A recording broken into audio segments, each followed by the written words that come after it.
පළාත් පාලන ඡන්ද විමසීමට අදාළ තැපැල් ඡන්දය සලකුණු කිරීම අද සිට ආරම්භ වන බව මැතිවරණ කොමිෂන් සභාව පවසනවා. ඒ අනුව මෙවර ඡන්ද විමසීම සඳහා තැපැල් ඡන්දදායකයින් 6,48,495ක් සුදුසුකම් ලබා ඇති බවයි සඳහන් වන්නේ.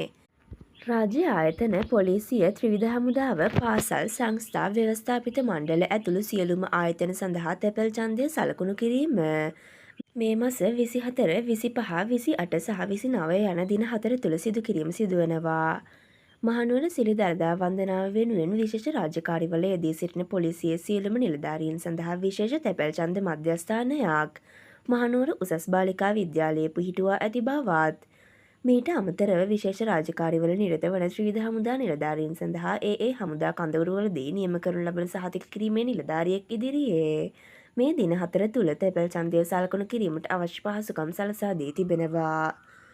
තැපැල් ඡන්දය භාවිතා කිරීමේදී ජාතික හැඳුනුම්පත, වළංගු රියැදුරු බලපත්‍රයක්, වළංගු විදේශ ගමන බලපත්‍රයක්, මැතිවරණ කොමිෂන් සභාව විසින් නිකුත් කර තිබෙන තාවකාලික හැඳුනුම්පත සහ ජාතික හැඳුනුම්පත වෙනුවට පුද්ගලයන් ලියාපදිංචි කිරීමේ දෙපාර්තමේන්තුවෙන් නිකුත් කරනු ලබන තොරතුරු තහවුරු කිරීමේ ලිපිය භාවිතා කළ හැකි බවද මැතිවරණ කොමිෂන් සභාව වැඩිදුරටත් ප්‍රකාශ කළා.